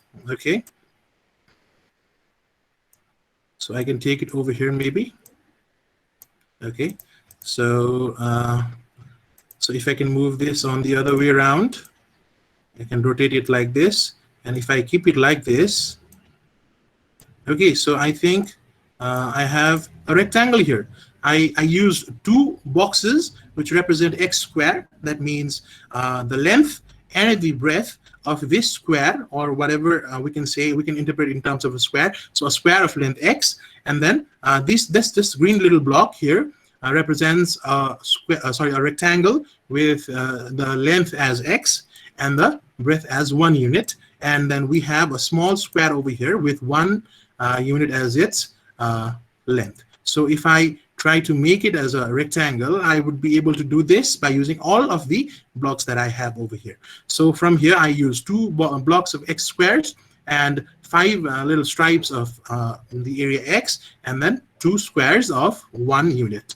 So this is actually, if we represent this in the form of a quadratic equation, so it is 2x squared plus 5x plus 2. So now if I have to teach my student, so this little part over here on the top, which represents blue is actually x, right? So that is x. Now if I have to represent this small part in green, okay, so I'm dragging it, I'm taking it, okay, this is 1, right? This is 1. And then again, if I have to show the remaining part over here, likewise, I can take it to, okay, so this is again 1. So x plus 1 will eventually give us, this will give us x plus 2 on the on this side, right? So if you look at the other side, okay, the other side of the rectangle, this is x for obvious reasons, because this is a stripe with x length and 1 as the breadth. So this will be x, right? And again, so okay, I think I can copy this from here as well. So okay, I copy this from here since I need x. So this is also x. And then from here, I can take this, because this is again 1. So I can take it as 1. drag it and drop it over here. Okay, so if I look at this in the bigger picture now, this is a rectangle with one side as x plus 2, because x plus 1 is x plus 2, and the other side as x plus 1. That is 2x plus 1. So we can tell to our children that now we have two sides, one side of length x plus 2 and one side of length 2x plus 1, which are the two factors of this quadratic equation. So this is one of the so many different activities that we can do from Braining Camp. So so you might be wondering, how can we do those kind of sums where this negative terms come? So how can we interpret that to our students? So for that, let me quickly show it to you. Let me clear all, and then I'll show it to you. For example, let's say x square, 1, 2, 3, 4, 5. Okay. And let's say 1, 2, 3, 4, 5, 6. Okay, so these blocks represent x squared minus 5x plus 6. So now again, I'll try to put these together. Okay, I'll try to make it as a rectangle in however way I can. Okay, so let me try out. The students will also try just like I'm doing right now. So so let me move this around. Okay. Okay. I'm sorry, this is already there. So this one, I need to move this around. Okay. And then I can fit these pieces in like this. Now we have a rectangle here. So now, if we have a rectangle here, now this side, the upper side, or let me show it to you. This side would be of length, let's say x, the x squared, this little blue portion over here would be x, and then this stripe with negative x would be having this length as x, and then this length as 1, right? So that will be, let me add that in, so that will be 1 over here. Okay, so 1 over here, and then again, if I copy it over here again, okay, so if I could copy this, and this would be 1 again. I'll tell you how. Okay, so if I look at the other side as well, if I take this, if I copy this, and I put it over here, that would be x again, and then I have three different stripes of breadth 1, so I can take this and drag it over here. Okay, it is giving me a hard time. Okay, but I will be able to accomplish it. Okay, so I will be taking this, okay, over here, and then copy it. I'll put it over here. Okay, so if I interpret this now, I have to interpret this is x, but these are 3 negative stripes, right? So these are 3 negative stripes. For example, if I put a positive and a negative over here, it'll be 0, right? It'll cancel each other out. So if this is x, this is negative x, I have to cancel this out. So likewise, so this is the blue box is x squared, so this has length x, and these 3 small little boxes are representing minus x. So I have to write down this side as x minus 3 now, because I have 3 stripes of negative x, and then the same can be done on the other side as well, which will be x minus 2 over here. So likewise, you can be factorizing this by using Braining Camp in this way as well. So if you are able to show your children these kind of virtual manipulatives, I'm pretty sure the learning that children are going to have is going to be overwhelming for them, and then they're going to learn much more quicker than we expect them to. Okay, so this is all about Braining Camp. I think you can explore more. I have a small slide which is presented to you.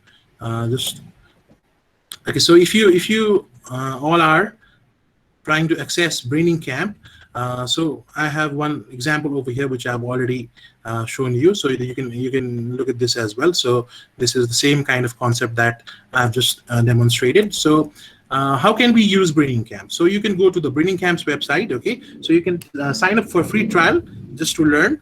Okay, so for 30 days your trial works. I think if you need to use Braining Camp for a longer term, I think you all can, in a developing country like Nepal, if we cannot purchase everything, I think you can just go to your Google account. I think from one phone number, I think you can make 5 different accounts. So you can use it likewise, as well as you can buy this for a couple of dollars. I think for $5 you'll be getting this this to access. So I think you can do it the either way, and you can access the desired tools, whatever tools you can see here. Those all tools can be accessed by using by the help of Braining Camp. So this can be done through Braining Camp. So I will be moving to my next slide now. Now let's look at a few virtual manipulatives. These were the things that I demonstrated. Now I think we can see so many different virtual manipulatives over here. So this is Toy Theater. Okay, this is Wide Open School. This is Didex. This is ST Math.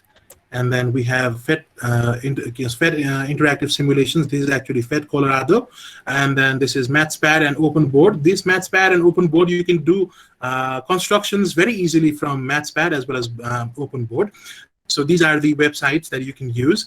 This is an app, so you can use them for teaching constructions, which has become a pain for us, teaching constructions in the virtual scheme of things. And GeoGebra, I'm pretty sure everyone here is already aware about GeoGebra. I'd like to show you a few examples on, let's say, okay, so I'll be showing you just a glimpse of few virtual manipulatives. This is Toy Theater, right? This is quite useful for the children. If you are taking classes in the smaller grades, you can use so many different things from Toy Theater.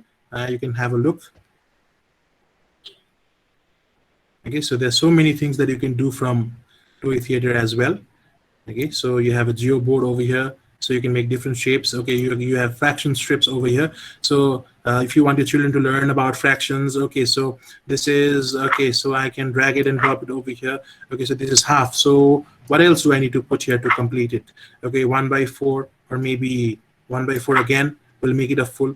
Okay, so these kind of simulations, this kind of activities will be really helpful for children to develop their ideas on fractions and equivalent fractions and maybe percentages as well. So you can do your activity. The children can do the activity from here. They can understand 5 1/5 make a 1 whole and stuff like this. So I think you can design your activities likewise. And then you can go to Wide Open School as well. So in this, you have so many different interesting activities for different graders. For example, let's take this activity over here. The activity's name is Turn Up the Volume. Okay, so it is about volume. So let me see. Might take a little time. I think we're good with time. So let us see. Let me close the remaining things. Okay, so this is ST Mathematics. Okay, so this is a certain kind of volume kind of interpretation. So if I have to fill this little L-shaped cuboid over here, okay, it's not exactly a cuboid, a combination of different cuboids. So if I have to fill this with water, how much water will I need? Okay, let's say I pour down 14 cubic units. Okay, so if I pour down 14 cubic units over here, let's see what will happen. Okay, so this little dolphin or this little animal, it couldn't pass from here. So what if I put the exact amount of water? Let's see. Okay, still I couldn't. So I need to go lower than that because it's spilled. So let's say 1, 2, 3, 4, 5, 6. If the student interprets it well, now let's say, okay, so it's exactly full now, right? So the student can interpret that those kind of cuboids have 6 units of 6 cubic units of volume over there. So you can explore more by surfing into the ST Maths or Wide Open School from here. So from here I move to DDAX. Okay, so So from here, there are so many free downloadable activities. So it's written over here. So there are so many different downloadable activities over here from for mathematics. So you can see here, you can directly download the lesson plans as well on how to do the activities. So you can click, just spare a click, and then you can download so many different things from here. So there's so many things you can just access this in your free time. I'll be keeping the link in the chat box after my presentation as well. So this is about the deck. So you can move on to FET Colorado as well. So FET Colorado, it is a wonderful kind of interactive simulation kind of thing. It's not only useful for mathematics, this can be useful for science as well. So from this, so I think you can choose the subjects from here. So you can see physics, chemistry, math, earth science, biology, and so many different things. So since I'm focused on maths, let's go to maths. You can do so many different kind of lab activities from which is related with science from here as well. It has so many different simulations, like lab activities you can do directly over here, which is not possible in the virtual scheme of things from our school perspective. So there's so many different activities. Let's say let's go to this balancing act. Okay, so in this let's check it out. So in this balancing act, we have an interactive simulation game. Let's see what is the game about. Okay, so this is an intro. This is the game. So I'd directly like to go to the game. Okay, I'll go to level 1. Okay, so I need to balance. Okay, so I need to balance, and there's a 5 kg on the left. Okay, so and there is a 5 kg on the right. So okay, just give me a second.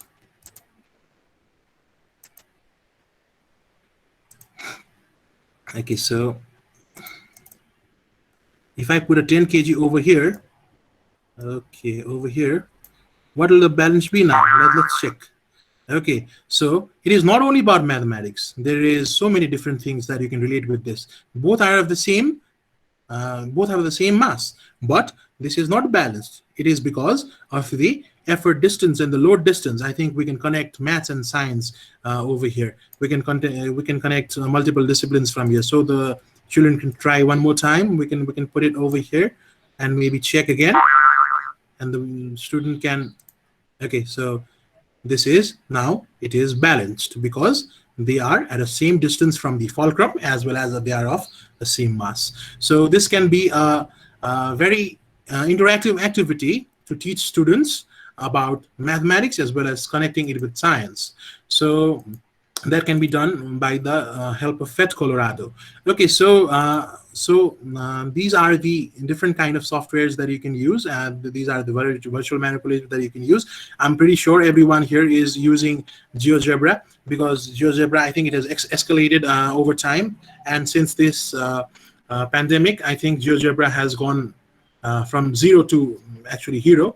So we are using GeoGebra. A lot of teachers in Nepal are using GeoGebra. So I have nothing more to say about that. And from MathsPad, okay, so I forgot to show MathsPad. I'll show you MathsPad quickly, and then I can wrap the things up. So MathsPad. Okay, so MathsPad. In MathsPad, what you can do is you can use so many different construction tools. Okay, so okay, let's see construction. You cannot use everything over here because this is a paid site, but I think you can explore. You can find few things to do. So this is a construction board over here. So you can get the scale over here. You can take the pencil. You can draw lines. Okay, so you can do so many different construction works over here. Okay, so you can get the compass in. You can get the projector in.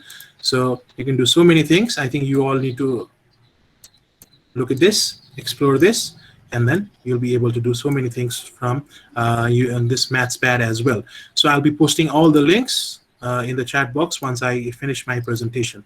Okay, so moving on to the last part of my presentation. So I think we talked about a few manipulatives in general, and then we learned about so many different manipulatives that can be used in mathematics. So I'll move to the last part of my presentation. So virtual learning, a blessing in disguise. So I'd like to add a few things about myself over here. So whenever we taught mathematics in school physically, whenever this pandemic was not there into existence, we prepared concrete materials, but now we're preparing virtual materials. Let's think about it from a general point of view. So whenever we think about it, let's think from these constraints. So as a teacher, what about time management? So if we look at the time that we took to, let's say, whenever we wanted our students to do factorize from the paper method that we used to do in our schools, it took us days to cut the paper strips, make it ready for every student, at least every group. So it took us so much of time. But now everything that we are doing right now, it's in our fingertips. So we have everything in our fingertip, and then we have saved a lot of time. And then for activities that we planned to do in school, we needed to think about every student and make materials at least for every group so that everyone gets engaged. But now we can replicate so many things through virtual media. So we can just give the link, everyone can access it. So from the time management perspective, it is overwhelming to see virtual learning, which is absolutely very much important from the perspective of mathematics learning as well. So let's look at the second part, the cost effectiveness. So whenever we made activities in the school, mostly I think we all used local materials, but sometimes the local materials were not only the things that we used. We used so many different things which would cost us a certain amount of money. But now we can just surf through so many different websites, and we can know so many things in the internet are for free, and then we can use it, and then we do not have to pay any kind of money. Most of the things are not free, but whatever are free, those things are more than useful, and we can use it in our class day in and day out. So from the cost-effective point of view, also we are in good hands because of this virtual manipulatives that we can access from the internet. And the third one is visual animation. The things that we teach to our students in our school might not be the biggest eye opener that they had. The students might get confused. The student sometimes we cannot replicate things the way we are trying to. So whenever we teach a certain concept, we're not 100% sure that we are executing everything well. So by visual animation, okay, so by using different visual animations, we can make sure at least whatever we are trying to teach is taught properly, because the human error that we do, the visual animations won't. So this is also one more thing that is a plus point in the favor of preparing the materials in the virtual scheme of things. And then the fourth one is about comfort. So whatever activities we do, we can sit in our chair and we can access our computer, and then without any physical disturbance. For example, when we had to do activities in school, we had to run here and there. We had to look after so many different kids, and so we had to physically be involved in each and every activity, and then we had to reach to every groups if they have done the activities properly or not. But now we can stay here, we can lay back, and then we can see everyone doing everything so easily, and everything can be accessed from the tip of our fingers. So the comfort factor is obviously there when it comes to virtual learning.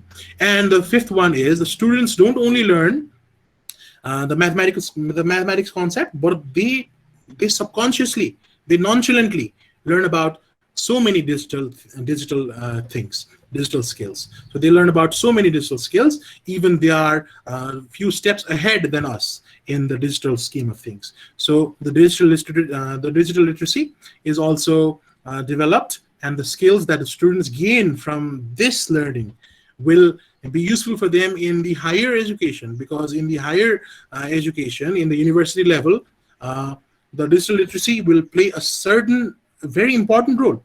I cannot say that it is the only thing that you need, but it is one of the prerequisites that you need for university education.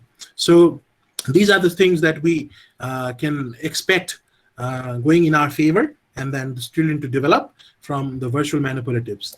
So now, the last thing before I want to end, the last thing I want to say is, sometimes the best things in life comes out of worse situations, because this pandemic has not given us the best of things, but because of this pandemic in a developing country like Nepal, we can surely say our education standard and our virtual learning has empowered and has made so many differences in students as well as teachers, including me. So after I have come to KU, I've developed so much of digital experience, as well as I've developed a broader understanding on what the students actually require for teaching. So whenever I teach, whenever I plan a lesson, before I was enrolled into KU, before I didn't connect it with any kind of theories, and I thought, okay, theories are theories, practical is practical. I didn't interconnect them as well. So whenever I came to KU, and whenever I started learning, and whenever I started understanding whatever our professors, our lecturers had to say, I developed a sense that, okay, so this is the kind of learning that we demand. This is the kind of learning that we seek. So if we seek this, then why not? We have to give it to our students. So this is the kind of transformation that has happened to me, as well as I want to give my best. Whatever I do in the virtual scheme of things, I want to give it to the students, because it is not that tiresome for me, because I can do everything by sitting on a chair in my house with my comfort. And then these things would be really, really useful for the transformation of the children. Okay, so I'd like to end my presentation on this note. Sometimes the best things in life comes out of worse situations. So please think about it. Thank you, everyone. Have a very good day. Okay, thank you very much for your wonderful and insightful presentation, Siddhartha Rajak sir. Yeah, of course, one-way traffic as well as only sticking on the book in the whiteboard or blackboard in the classroom to deliver or transmit the knowledge to our students is not sufficient yet. Yet in this pandemic situation due to Corona, we are actually confined to our houses, our students as well, and we are not able to find out ways how to get connected with those wider community through this educational system.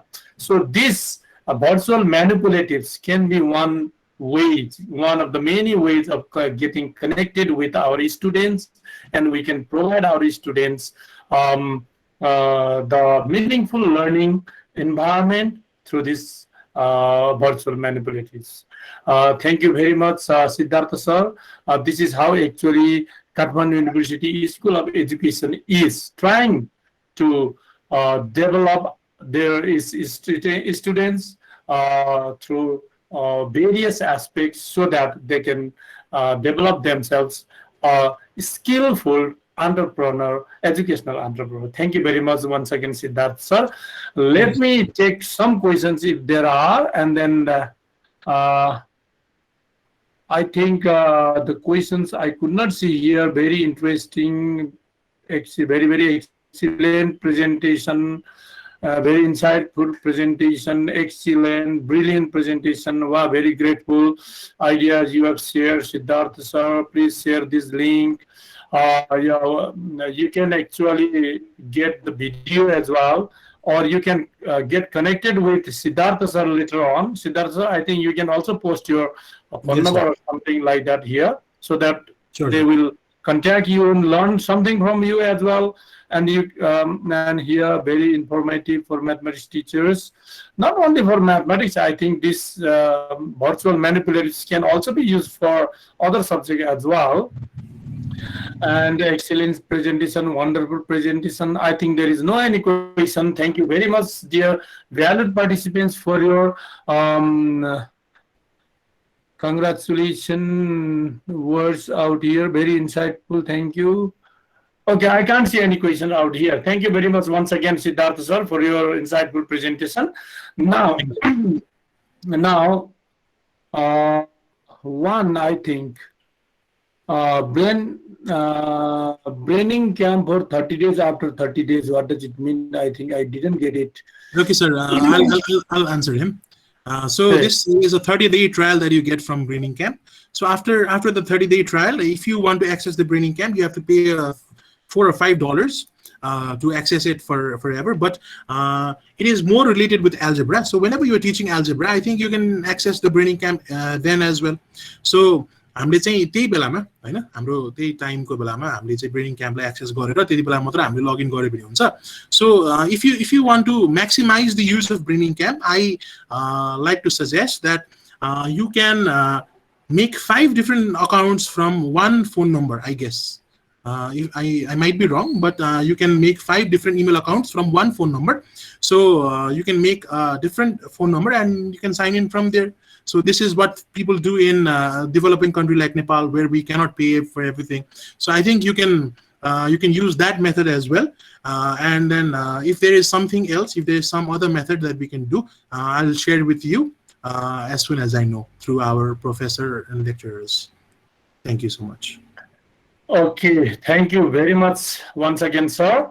Now I would love to invite our next presenter. Purushottam Duwadi sir is out there waiting for his presentation. Purushottam Duwadi sir is a MPhil.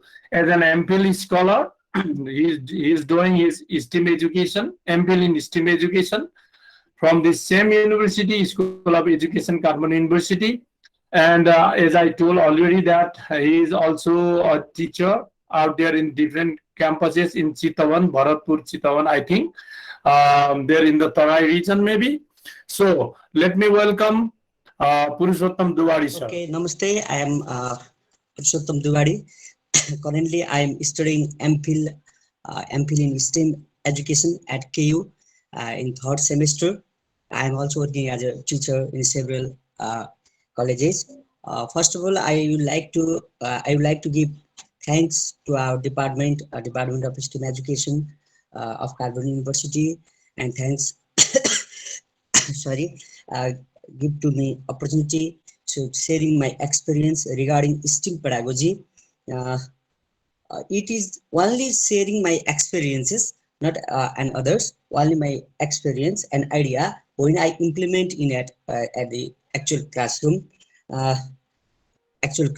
So every project has background, why it going to do, and what its impact on social level and students and school as well. My background, my project background was here. Sorry. Okay. My presentation outline at the year, there are 9 presentation outline. First, background and concept. Next one is objectives, project site and duration, materials used, assessment rubrics, activities performed, students reflection, photo gallery, and at last reference. In background and concept, most students are getting distracted and addicted to electronic gadgets and online media. That means in overuse of technology is harmful to our children. This may lead to psychological and physical issues such as eye strain, difficulty focusing on important tasks. That means in studies too. It also causes depression. Similar, so it harms our physical and mental well-being. So as academic performance is declined, as we experience that our students' academic performance is declined day by day. So it's also affect on relationship and social skills issue also. Look at pictures when the students or children are the prison on the on Android mobile phone. They can't out from there because of the addict on there. When children are busy on mobile games and social media, they forgot to humanity and social life. They can't collaborate, they can't interaction to each other. So it was one of the more problem in our society. So from the above reason motivated me to apply STEAM pedagogy in the construction of football ground. So I think why we teachers not construct one new pedagogy so that we can we can engage students out of these materials. So I envisioning one pedagogy construction of football ground. Uh, Similarly, why I choose STEAM pedagogy? Because STEAM pedagogy enhance the active learning, active and engaging learning. Similarly, it also enhance the essential skills such as critical thinking, problem solving, communication, collaboration, and innovation too. Sorry, STEAM pedagogy is the need of the educational development of 21st century, because STEAM pedagogy focus on result in students who take thoughtfulness about the risks, engage in experiential learning, precision problem solving, embrace collaborations, and work through the creative process. So STEAM pedagogy will be fruitful for us. As soon as figure, there are some students playing, some students are there, maybe dancing, some debate discussing, some painting. That was the actually that was the STEAM pedagogy. In their they learn different things, collaboration, interaction, social activity, etc. As Ponto Luitel and Ponto 2020 cited 2020, according to that what can I say, that paper, STEAM pedagogy is one of the best teaching learning activities to transform the existing one size fits all and says on stage method. So I choose STEAM pedagogy for learning activities and for learning fruitful activities. So every project has their objective and expected learning outcomes. My project has learners will be able to calculate the area of various geometrical shape like circle, rectangle, triangle, etc. Calculate the midpoint of the line segment, express the benefits of the physical exercise. Not only mathematics, here is also physical exercises offered. Similarly, my project site and duration, what I actually done, 12 students of grade 6 who were blamed as weak and poor students from one of the school in Chiton, Bharatpur. I remember one incident and coincident. When I gone in that school, I asked for the teachers. I request and ask for the teachers, please available me 12 to 15 students who are the slow learners. Please give me that 12 or 15 student name list. Then teachers told me told me that why you select these not slow weak students. They did not know how to write properly. They did not know how to find the area of rectangle too. Then I replied, let's see what happened. Please give me that 12 students or 15 students. Then they gave me 12 students for that project, and that project took about 3 or 4 hours. That is the project duration. Material used, there is no huge materials. I use only spade, hoe, khanti. That three materials I can't use because of structure of that school. We can't use spade, hoe, and khanti. But students tell me we can build beautifully, naturally ground in our home. Home, so please come to visit that home. But this pandemic, I can't go. And measurement tape, cardboard paper, scissor, ruler, pencil, marker, etc. as the material used. That is materials, but I use these materials in the figure as shown. Similarly, assignment, assessment, and rubrics. For assessment and rubrics, what actually students got learned from this project. For this, we need a rubric. So I made a rubric here. Rubric, there are some criteria. There are 10 criteria, and I marked the point over there on outstanding, satisfactory, and insufficient. Currently I asked my please, for local curriculum, please use like that assessment rubric, not that other standard rubrics. That's also one of the standard rubrics. Then he asked me, please come in office, then we could talk. That was the understanding about the project. That means project, what the students understand about the project, and searching about the necessary ideas from the different web address. From these criteria, student can student will know that not only for game, not only for social media, internet used for our study too. Actually, they did not know how we use study in through the net. So from these question number 2 criteria, they know about the actual web address for the actual logging to internet. Collaboration with teachers, collaborate with peers, communication skill. That was the main skills which enhance the social interaction. Measurement skills, time management, which on the time management, organization of the plan, presentation, reflection. That was the main criteria, and there is rubrics. Similarly, I activities performed. I actually what I do in what I done in the activities. I first of all, I two groups were formed in my project. In my project, I use learning by doing method.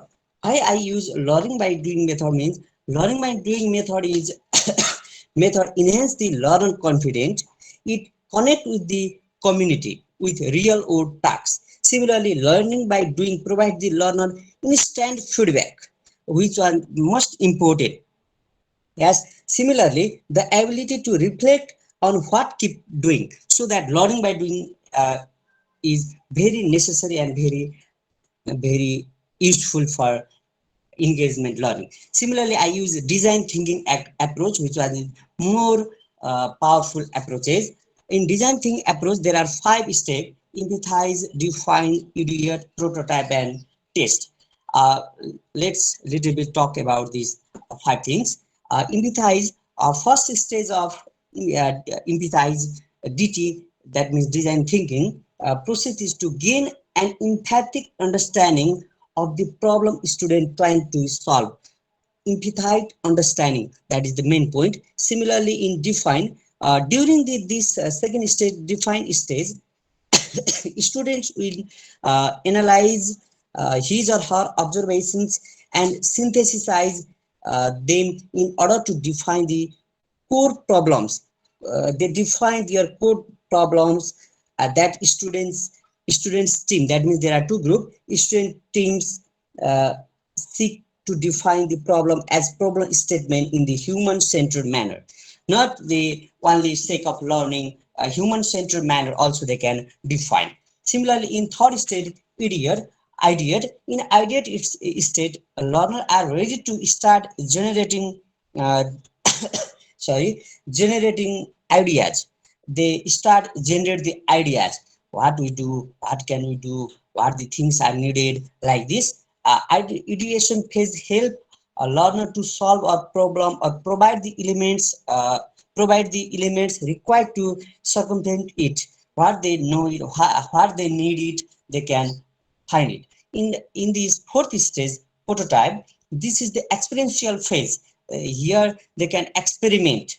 They can experiment the possible solution, so that in this stage, the main aim is to identify the best possible solution. In this process, sorry, students are investigated and either accepted or improved and re-examined or rejected. They may be rejected also on the basis of the issue. In last phase, there is test. In test phase, we teachers rigorously test the complete product using the best solution identified during the prototyping phase. From the prototyping phase, we can test over there. Okay, that 5 things actually I done. Activities in activity phase, first empathy, that in first phases of design thinking. What can I actually done in empathy phase?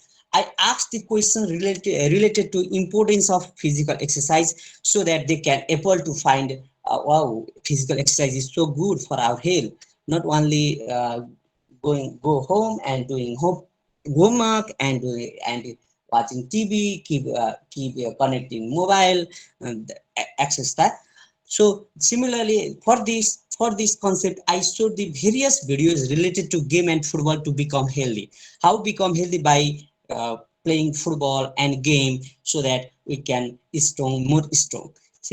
Then after this, I asked reflective question. What did you learn from these videos? And what are you doing? What are you going to do for maintaining physical exercise? From this question, they can reflect and they can obviously empathize. Oh, that was the main problem occur in future where when we neglect the physical exercise. Similarly, in the second process, define. In while defining the problem, for defining the problem, I asked the student, what consequences do we face if we neglect the physical exercise? After got this question, student could define their problem. Students are here and there. They can, oh, what are the main problem when we neglect the physical exercise? How many of you are regularly doing physical exercise? Then they can define their problem. Similarly, after they were able to define the problem, I emphasized the football is the best way. Then finally, by discussion with students, students and me decided to construct the model of football ground, sorry, so that we could have opportunity to do exercise. But in that project, we could not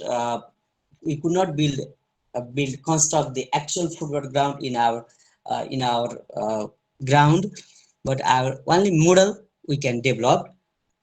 In the third step, idiot, now students are in the phase of planning. They're generating ideas. How can we build the more attractive football ground? Then I asked students to find the standard size of football ground. They use internet. In this, actually they did not know how to actually proper use of net. They search.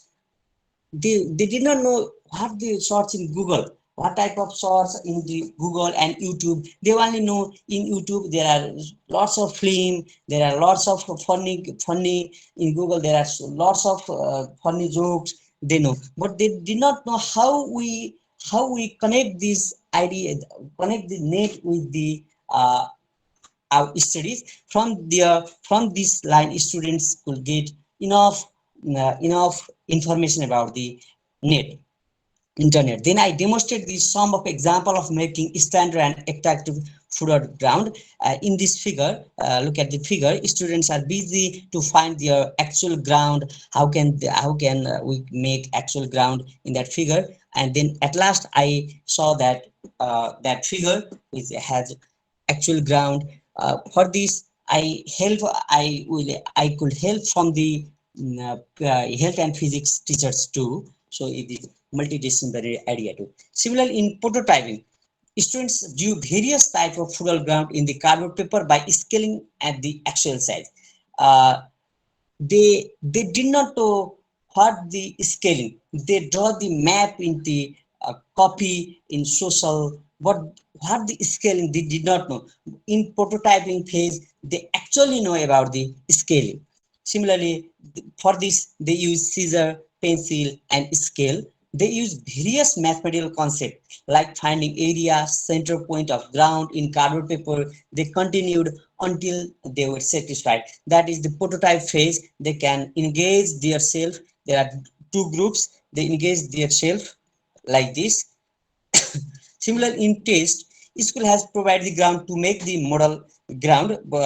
Unfortunately, we can't do this, but they promised me, so we can do it. We will do it. Don't worry. If school, and then I plan, if school has no sufficient space, they can divide the ground, and by scaling they can make model football ground. Similarly, if they have not no any ground, they can manage it using artificial mat. In market there are so many artificial mat. In STEAM components, there are so many STEAM components. From their design thinking approach was finished, Then STEM components was here. Science was used. There is S for science.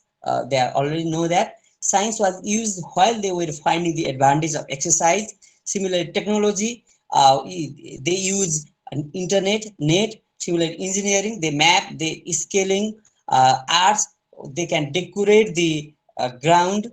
Similarly, mathematics was used while they were finding the area, midpoint, and measuring line segment. Then at last, I request to students please reflect on it. Then they reflect in group A, group B. They reflect very nicely. I can't imagine that they also like that Mr. Arjun had caught his hand accidentally. That means in one there are instant Arjun caught the hand when they caught the paper. So so many things are there. They are so happy. Then they asked me, please comes from the other, please comes like this project. They write here. They wrote here. Similarly, photo gallery. Look at the photo gallery. Some students are busy on their writing. Some reflection was there. Similarly, is prototyping was here, and this was the my presentation. Photo gallery, reference, and acknowledge. Thank you for STEAM education. My MP supervisor, today's valued participation, and my school head teacher, Kemacharya sir. Thank you. This much for this was only my sharing. How can actually I done after enroll the STEAM education in Kathmandu University? How can I think differently in minor things? Not we do major things. We change from minor things. So can we little. Then we change the whole nations. Thank you for participating. Thank you. Okay, thank you very much, Purushottam Duwadi sir, for your insightful presentation. Despite suffering from cough and cold, I think you have done outstanding presentation. I appreciate the way you presented your ideas and concepts through this football ground, constructing football ground as STEAM pedagogy. Actually, yes, as you lastly say that if we think about very tiny things, not that very big things, if you do not always go after big ideas and we try to find out simple things that is not happening in the classroom, then we can find out several problems going on in the classroom. That if we pick up one of them and start presenting our ideas, developing our lesson plans and involve our students from the STEAM pedagogical approaches, then certainly students will be able to develop their different skills that are required for their to run their life as well. Thank you very much once again, sir. Let me take some questions if there are posted out here. I can see here praising your presentation, nice presentation. Thanks for sharing. Big thing comes from small reports. Appreciated reports from Suresh Bhattarai. And thank you, sir. So I think I can't see here the question. So I think I need to go further, and I would love to invite Professor Balchandra Luitel, sir, who has been working as a professor here in STEAM Education, Department of STEAM Education, School of Education, Kathmandu University, and he's also connected with the community service programs out there as an advisor in Kathmandu University, Dhulikhel. So he will be concluding this webinar as well as connecting all the presentations, connecting this to the classroom as well. So welcome, Balchandra sir. Thank you very much. Please move on. Thank you, Indra sir. Thank you very much for your well anchoring, the presentations thus far in this series, because I think today is the last in our series, and we'll have a break for 1 month, and then we'll start from August. Thank you very much for all the presenters and participants. Actually, today's presentation We are talking about place-based pedagogy, and Puja ji clearly articulated how a project connecting our national festival, National Paddy Day, Rashtriya Dhan Diwas in Nepali, is actually can also be a pedagogical activity in school. I think this is a well thought presentation. I think she has implemented, because herself is a teacher trainer, and she also conducts a number of workshops with teachers. I think she has implemented in the schools as well. The other presentation, I think, by Siddhartha Rajak, that was at another genre of presentation, because we are in pandemic and we need to actually continue our educational process, educational system. And he demonstrated how, freely available online resources can be used in our regular teaching, how they are so useful to visualize difficult mathematical concepts. Last but not the least, Purushottamji, despite his difficulties, despite some his health-related issues, he shared his presentation on his project, entitled "Constructing a Football Ground." He actually implemented this in a school. This was also in a difficult circumstances, because we just came over the first wave of COVID crisis, and then opened schools for a few days, and there was some kind of loose down, but there were some kind of fear as well. So some forms of fear as well. So in that difficult situations, he went to another school and he implemented that project, and that was something new, because we don't think a math teacher going out and talk about constructing a playground. So this is what STEAM education, our students, actually we help our students to generate ideas. It's not these ideas that we give to them. They generate ideas, they generate their perspectives, and they develop these projects. As I said already, as I shared already in the beginning of this talk, that place-based pedagogy is the focus, is one of the focus of our program. That is to say that place is important. Okay, without recognizing the place, we cannot actually help learn in a better way. Recognizing place is very important for us to prepare children cognizant of our generation, next generation, and the future of this planet. So future of this planet is very important. It is not just the agenda of one particular subject, but it is the agenda of our educational process and system, that we feel connected with the planet, with the place. The place can be local, the place can be global. If we make our place global, then we need to start from, if we are to make our place global, we need to start locally. For, we might say, so-called America or some other country, we might consider them global. We might be global one day if we start locally. So this is what I have to say. And likewise, Vinod sir has also shared the programs that we run. You might see the nature of programs. We have programs related to practice, that is 1 year MA, 2 year MA, postgraduate diploma. These are pretty much practice-driven professional programs. They prepare teachers, professional teachers. On MPhil, both practice together with research. There are lots of research components as well. Of course, we do have practice as well, such as the presentation made by Purushottamji today. This is a testimony of the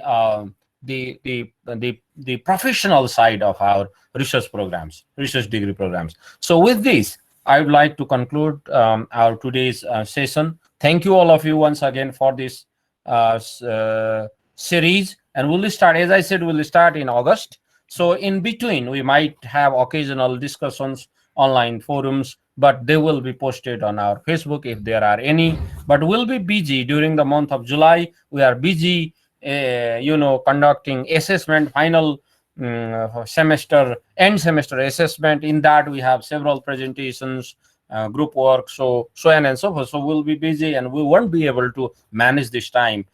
So we'll continue from August. Which day I won't say now, but we'll make it public soon. So in the meantime, stay tuned, stay connected. If you are interested in our activities, in our programs, in our university, in our school, so stay tuned, stay connected, contact us. So that is what I have to say. Thank you very much. So we'll end the program for today. Thank you. Thank you very much, Balsar, and thank you very much all the valued participants.